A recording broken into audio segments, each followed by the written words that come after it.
주신 하나님 말씀 함께 보겠습니다. 여호수아서 14장 12절 말씀 한 절만 보겠습니다. 함께 말씀 목소리를 맞추어서 읽겠습니다. 시작. 그날에 여호와께서 말씀하신 이 산지를 내게 주소서. 당신도 그날에 들으셨거니와 그곳에는 아낙 사람이 있고 그 성읍들은 크고 견고할지라도 여호와께서 혹시 나와 함께 하시면 내가 필경 여호와의 말씀하신 대로 그들을 쫓아내리이다. 아멘. 반갑습니다. 우리 다시 한번 인사하죠. 사랑합니다. 축복합니다.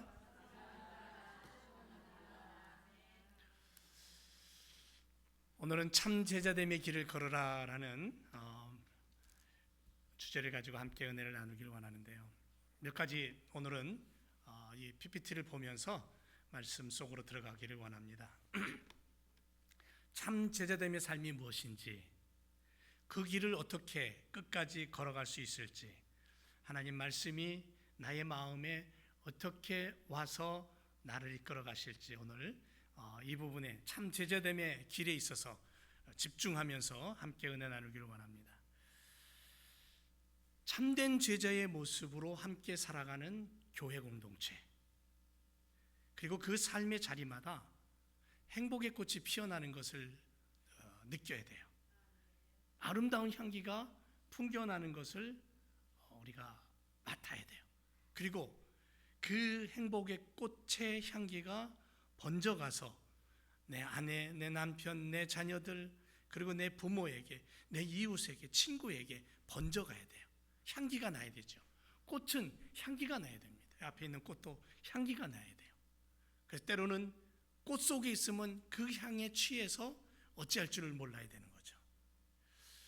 우리들 삶이 때로는 힘듭니다. 어렵습니다. 고단합니다. 지쳐서 힘에 부대낄 때가 참 많습니다. 특히 이민생활하는 우리들 이런 부분들을 더 많이 느낄 때가 있죠. 삶의 무게가 너무 무거워서 견디기 힘들고 절망이 찾아오는 순간도 있고, 그런데 그럼에도 불구하고 감사하게도 우리 곁에 늘 함께하는 그 누군가가 있다는 거예요. 그 누군가를 의지하고 살아간다는 거죠.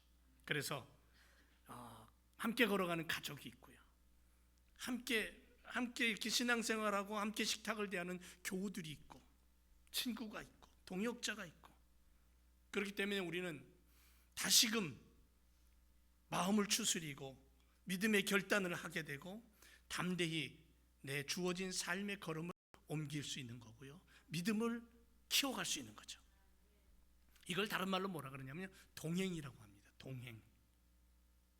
마치 기찻길처럼 같은 방향을 향해 평행을 이루며 묵묵히 같은 길을 함께 걷는 것. 그렇게 걷다 보면 어느새 함께함에 대한 감사가 넘쳐요. 여기 함께 있구나, 함께 있구나. 굳이 말하지 않아도, 굳이 말하지 않아도 눈빛만으로 서로의 마음을 깊이 알아가는 은혜를 누리며 사는 거죠. 믿음의 사람들에게는 세상 모든 것들을 잃고 놓친다고 해도 결코 놓치고 포기하지 말아야 될 것 딱 하나가 있죠. 그게 뭡니까? 주님입니다.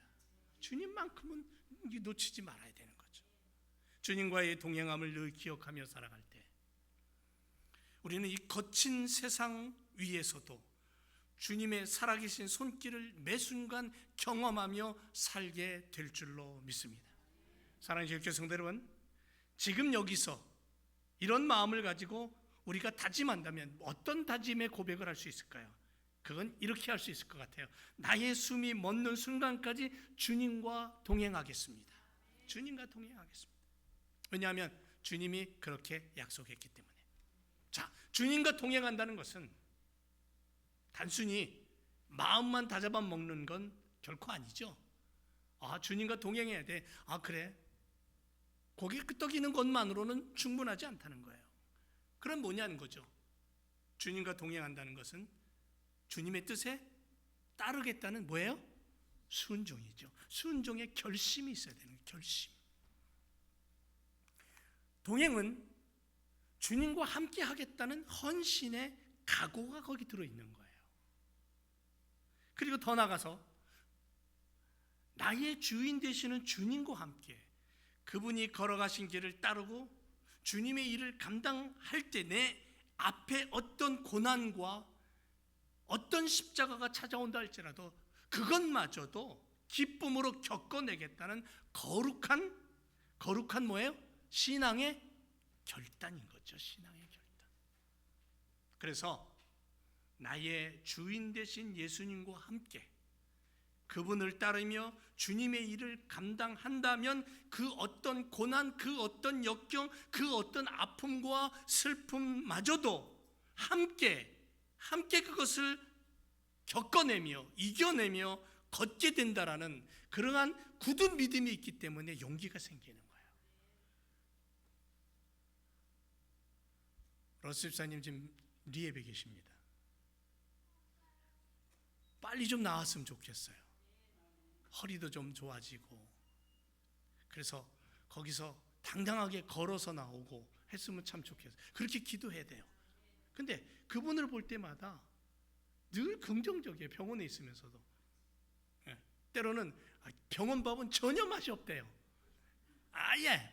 그래서 어떤 때는 하루 종일 주스 한 잔 마시고 말아요.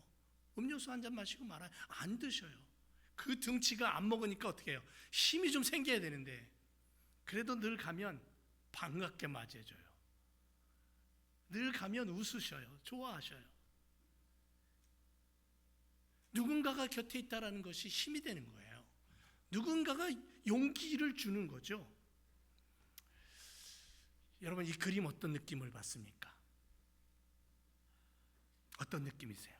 높은 산 꼭대기에는 흰 눈이 쌓여 있고 그 산 아래에는 울창한 나무 숲들이 펼쳐져 있고 그 앞에 펼쳐진 잔잔한 거대한 호수 위에 조그만 배 한 척이 덩그러니 있습니다. 그리고 그 보트 안에는 오직 한 사람만이 외로이 거기 앉아 있습니다. 어떤 느낌이 드십니까, 여러분?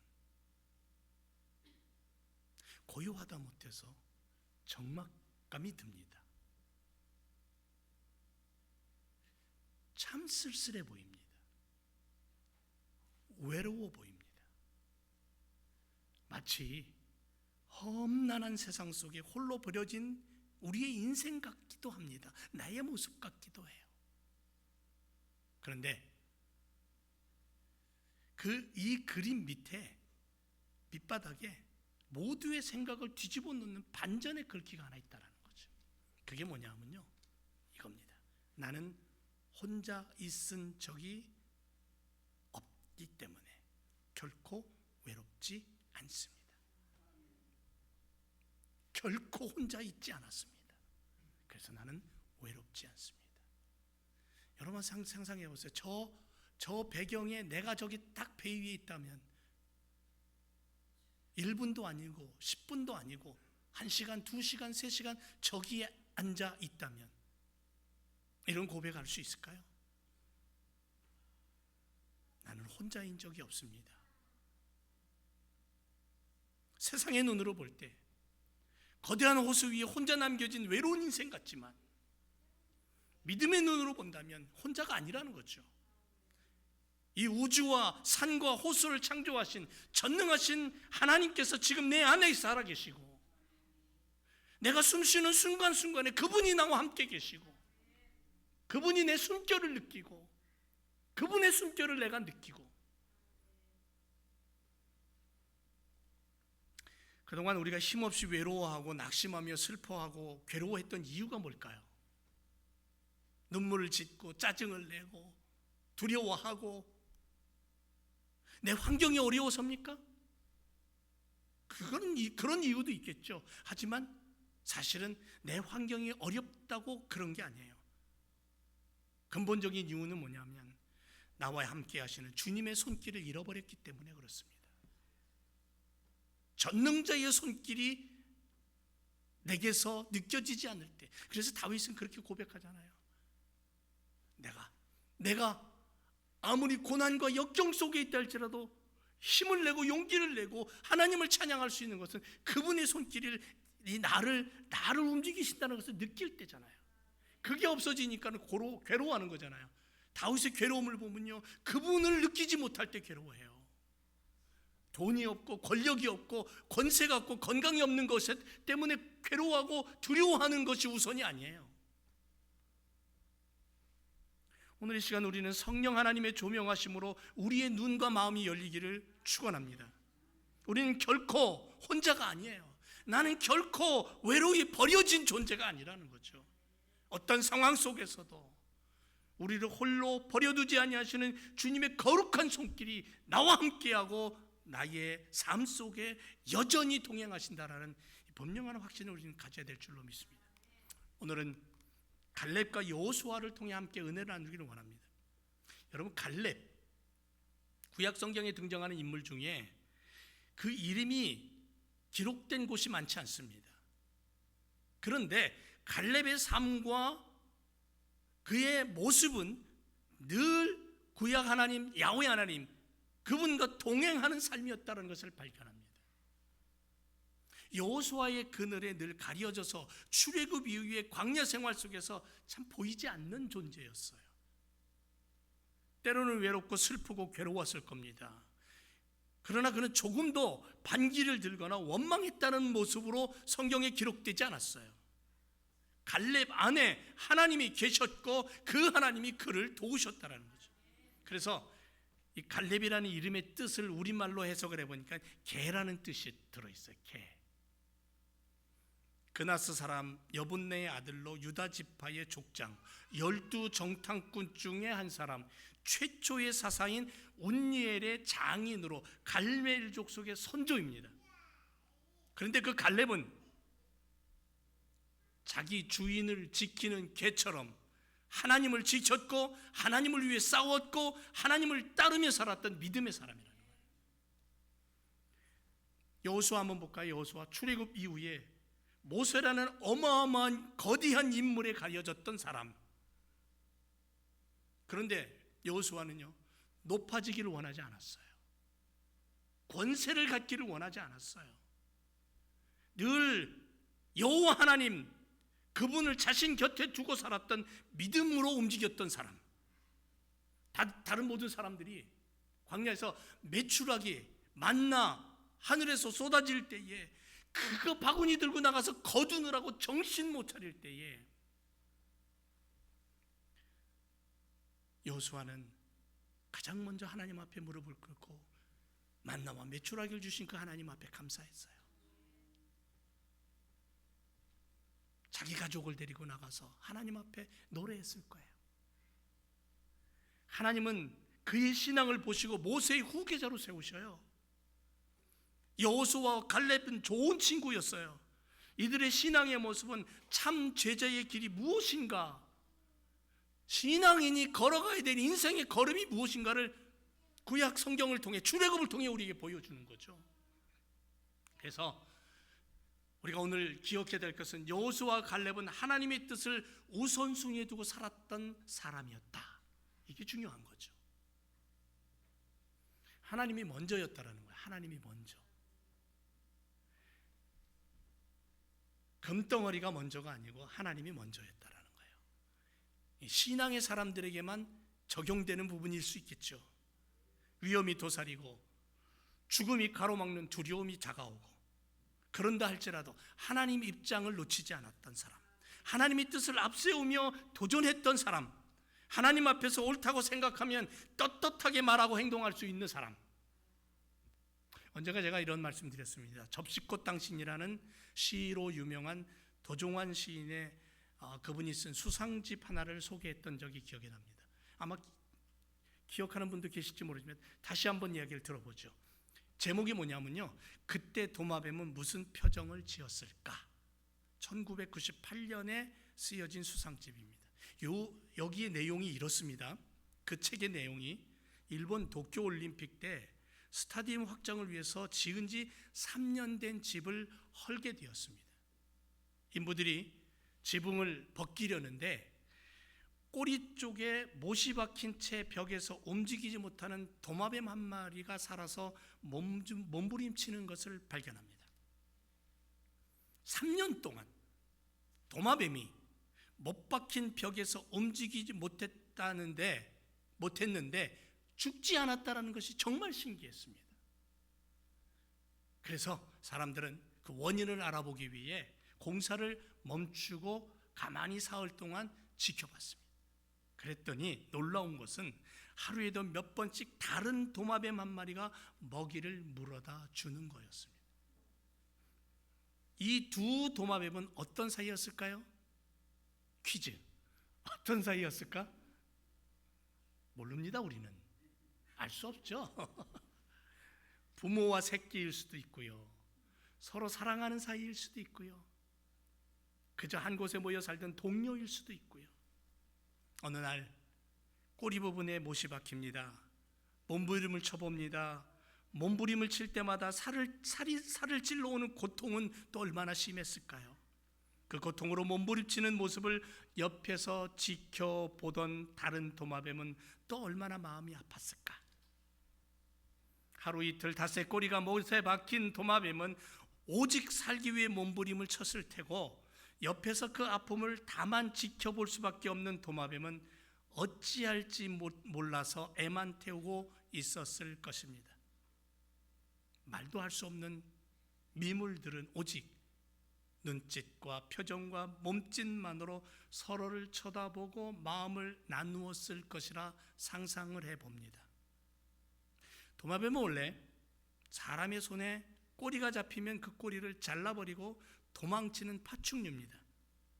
그런데 아마 꼬리를 잘라버릴 수 없는 상황이 못 되었을 거예요. 꼬리를 잘라버리고 도망갈 수 있는 상황도 못 되었던 그러한 상황에서 죽을래야 죽을 수 없었던 상황이 펼쳐졌던 것을 느낄 수 있습니다. 그런데 참으로 훌륭한 것은, 참으로 놀라운 것은 곁에 다른 도마뱀이 있었다는 거죠. 사랑하는 도마뱀이 받는 고통을 바라보던 다른 도마뱀은 살아보려고 몸부림치며 절망할 때에 어디론가 가서 먹을 것을 물어오죠. 그리고 입으로 건네주면서 무슨 표정을 지었을까? 아마도 절망하지 말아라, 살아야 한다 말할 수 있었다면 아마 그렇게 말했을 거예요. 그래서 그런 어떤 눈짓으로, 그런 어떤 표정을 짓지 않았을까? 어쩌면 고통과 절망 속에서 처음에 먹을 것을 거부하며 팽개쳐 버릴지도 몰랐지만, 그러나 다시 또 어디론가 가서 먹을 것을 구해다가 입에 넣어주는 그 도마뱀을 보면서 너를 버릴 수 없다, 너를 그냥 두고 도망갈 수 없다는 그 표정, 나만 살기 위해 네 곁을 떠날 수 없다는 그 몸짓, 그걸 믿으며 운명과 생의 욕구를 받아들였을 못에 박힌 한 마리의 도마뱀.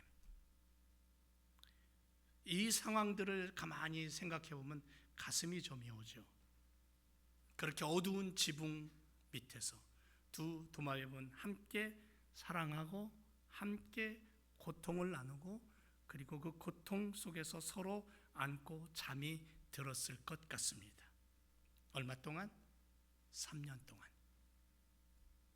여러분, 이것이 함께하는 삶입니다. 위험을 무릅쓰고 못 박힌 동료이고 사랑하는 도마뱀을 위해 헌신하는 또 다른 한 마리의 자유로운 도마뱀. 이 둘은 진정한 자유를 누리며 진정 함께하는 것이 무엇인가를 우리에게 가르쳐주는 모습이었습니다. 여러분, 우리 모두는 하나님의 형상을 닮은 존재들입니다. 하나님의 모습으로 지음받았습니다. 독생자 예수의 피와 목숨으로 죄사함을 받고 새 생명 얻은 존재들입니다. 그리고 하나님은 우리를 아들이라고 딸이라고 부릅니다.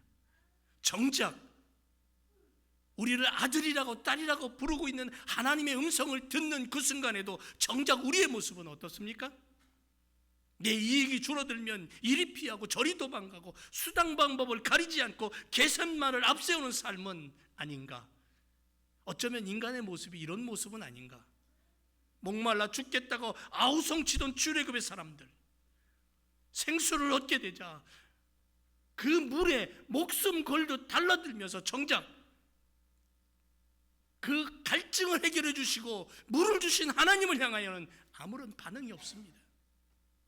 그때 여호수아 갈렙은 어떻습니까? 수많은 사람들이 광야 출애굽한 장정만 60만이고 어린아이, 노인, 여자들까지 짐승들까지 다치면 어마어마한 200만이 훨씬 넘는 그 어마무시한 사람들이 달려들어서 물을 퍼가고 먹을 것을 퍼가는 그 순간에, 그 아수라장된 그 순간에 여호수아 갈렙은 어떻게 했습니까? 물로 먼저 뛰어들지 않았습니다.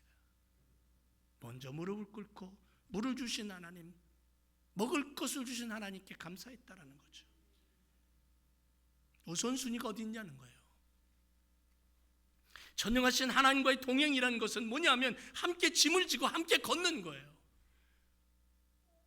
그 전능하신 하나님 앞에 나 삶의 우선순위를 두고 살아가는 것이에요. 민수기 14장 8절에 이런 말씀이 있습니다. 갈렙의 고백입니다. 여호와께서 우리를 기뻐하시면 우리를 그 땅으로 인도하여 들이시고 그 땅을 우리에게 주시리라. 이는 과연 젖과 꿀이 흐르는 땅이라고 고백합니다. 여러분, 가나안 땅을 정탐하고 돌아왔습니다. 12명이. 그리고 그 가나안 땅은 용사들이 사는 땅이었습니다.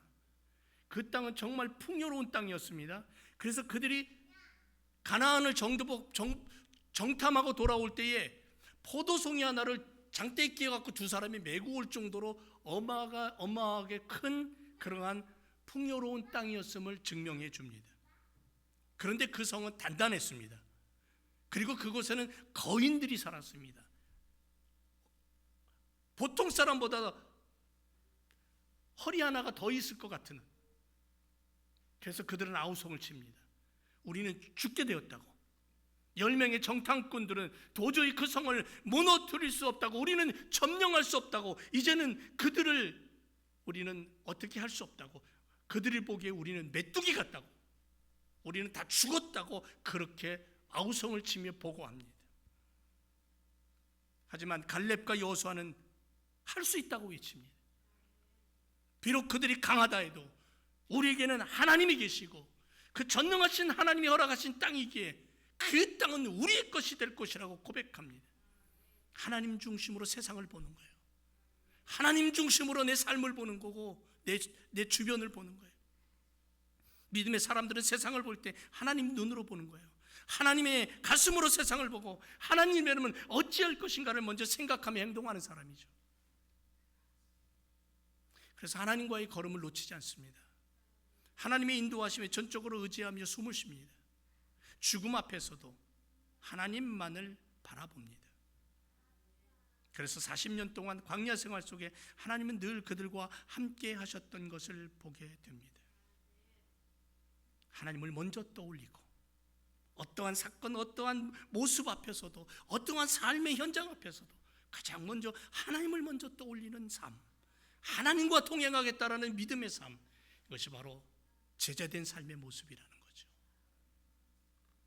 우리 제일교회 성도님들이 여호수아와 갈렙처럼 하나님의 뜻을 우선순위에 두고 사는 그런 삶으로 쓰임받기를 주님의 이름으로 축원을 드립니다. 두 번째는요, 여호수아와 갈렙은 약속에 대한 강한 열망의 사람이었습니다. 신명기 1장 36절을 보면 여분네의 아들 갈렙은 온전히 여호와를 순종했다 그랬어요. 그는 그것을 볼 것이요 그가 밟은 땅을 내가 그와 그의 자손들에게 주리라고 약속하의 말씀이 나와 있습니다. 이 모세가 갈렙에게 한 약속이에요. 하나님의 이름으로. 갈렙은 그래서 오늘 우리가 읽은 본문에 모세가 죽고 나서 여호수아가 지도자가 된 이후에 여리고 성을 함락하고 가나안 땅을 분배받는 과정에서 여호수아에게 45년 전에 모세와의 약속을 끄집어내서 청구하고 있는 거예요. 여호수아서 14장에 갈렙을 향하여 뭐라고 기록하냐면 그는 하나님을 온전히 쫓았다라고 기록하고 있습니다. 갈렙의 모습을 우리가 들여다보면 온전히라는 뜻은요, 여호와의 뒤를 가득 채웠다라는 의미를 갖고 있는 단어예요. 온전히 여호와의 뒤를 가득 채웠다. 하나님을 따름에 있어서 무장하고 그 뒤를 충성스럽게 따라갔던 모습을 의미하는 거죠. 하나님 뒤에 바짝 붙어서 그분의 약속을 의지하고 그분의 약속대로 살기를 소망하는 믿음의 삶. 여호수아는 이스라엘 지도자가 되어 가나안을 정복하고 완수하고 마지막 죽음이 다가오는 그 시점에서 뭐라고 고백합니까? 여호수아 24장 15절에 가니까 만일 여러분이 여호와를 섬기고 싶으면 여러분 여호와를 섬기세요. 그러나 여러분의 조상이 메소포타미아에서 섬기던 신이든 현재 이 땅에 사는 아모리 사람의 신이든 여러분이 섬길 자를 선택하세요. 그런데 나와 내 가족은 여호와를 섬기겠습니다. 정확하게 고백합니다. 여호와는 여호수아의 인생의 가장 중요한 분이라는 것을 고백하며 하나님의 약속을 믿고 열정을 가지고 여기까지 달려왔다는 이야기를 바로 이 한 문장에서 얘기하는 거예요. 나와 내 가족은 여호와를 섬기겠습니다. 약속을 믿고 따라왔던 삶의 모습. 여러분, 왜 우리는 메뚜기 같은 인생을 살려고 버둥거립니까? 우리 하나님의 택한 백성이고 거룩한 나라요, 거룩한 하나님의 소유된 백성들인데 가나안 땅을 처음 정탐했을 때에 10명의 정탐꾼들은 안악자손에 비하면 우리는 메뚜기 같다고 자신들을 비하하면서 안 된다고 먼저 죽음을 두려워하며 하나님을 거부하고 있는 모습. 왜 우리가 메뚜기 같습니까? 하나님의 형상으로 지음을 받았고 예수 그리스도의 생명으로 우리가 새 생명 얻었고 죄사함 받고 구원받은 하늘나라 백성인데 하나님이 지금도 나를 보시면서 너는 내 아들이요 내 딸이라고 분명히 말씀하시는데 왜 우리는 나의 인생을 바라보면서 메뚜기 같다고 보잘것없는 인생이라고 그렇게 치부합니까? 갈렙은 달랐다는 거예요. 분명한 하나님의 약속을 믿고 하나님이 자신을 사용하시는 것을 믿고 비록 적이 강할지라도 하나님께서 함께 하시기만 한다면 승리할 수 있다고, 차지할 수 있다고, 저들이 우리의 밥이라고 분명하게 고백하잖아요. 올라가서 그 땅을 취하자고, 능히 이긴다고. 왜?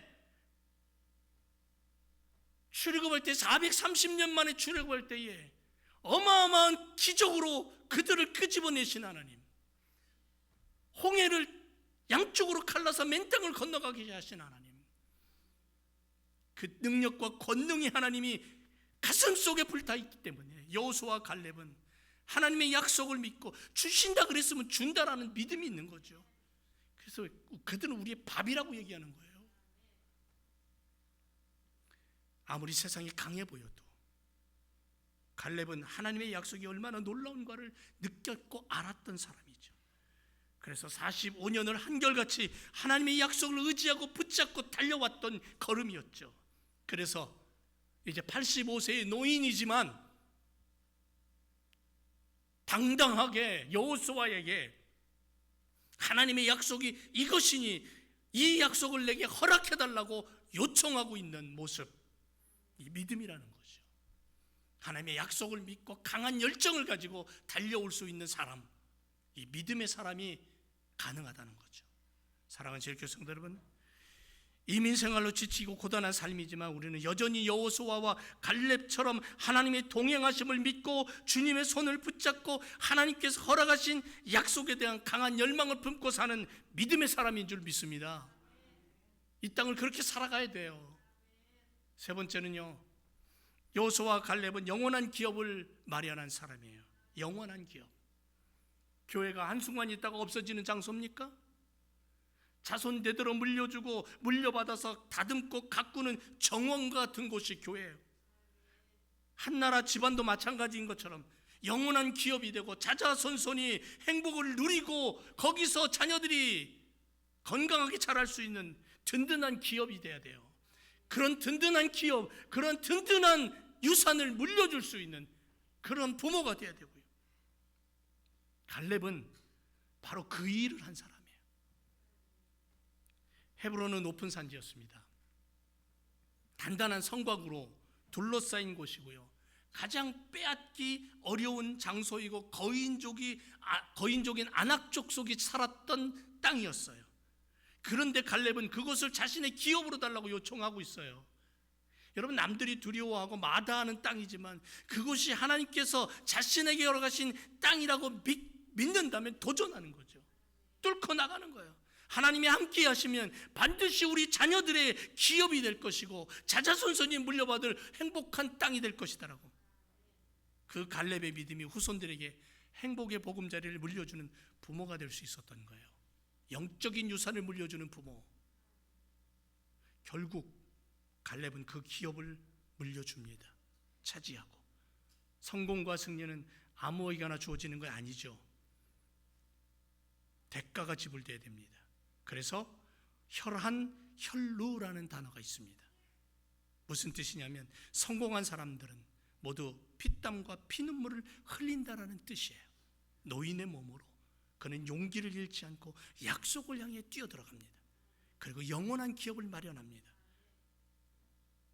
여호수아는 마지막 순간에도 자신과 자신의 가족이 하나님을 온전히 섬기겠다고 분명하게 고백하며 헌신합니다. 여러분, 교회는 영원한 거예요. 주님이 핏값으로 사신 이 교회는 천국이 펼쳐지는, 하나님 나라가 펼쳐지는 그 순간까지 영원히 이어져야 된다는 거예요. 그래서 우리는 이 영원한 약속된 기업을 붙잡고 기도해야 되고 다듬어야 되고 우리의 자녀들에게 그것을 건강하게 물려줄 수 있는 그러한 기틀을 마련해야 되고 우리 자녀들이 그것을 물려받아서 또 그 자녀들에게 물려줄 수 있는 건강한 그러한 공동체로 세워가야 될 줄로 믿습니다.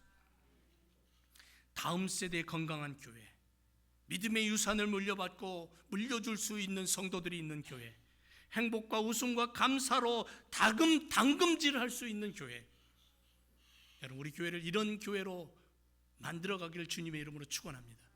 여호수아와 갈렙처럼 영원한 기업을 마련하는 사람이 되시기를 주님의 이름으로 다시 한번 부탁을 드립니다. 결론을 맺어봅시다. 주와 동행하며 달렸던 여호수아와 갈렙, 그들은 하나님을 먼저 생각했습니다. 그 나라와 그 의를 구하는 자였습니다. 약속을 믿고 따르는 신앙의 사람이었고 더 나아가 영원한 기업을 준비하며 후손들의 삶까지 예비하는 그러한 삶이었습니다. 우리가 그런 모습으로 교회를 세우고 그런 모습으로 하나님 앞에 충성하기를 주님의 이름으로 부탁을 드립니다.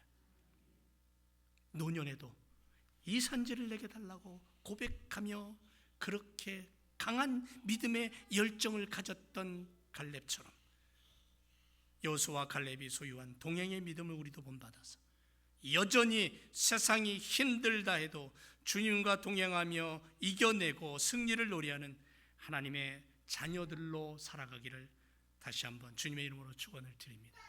기도하겠습니다.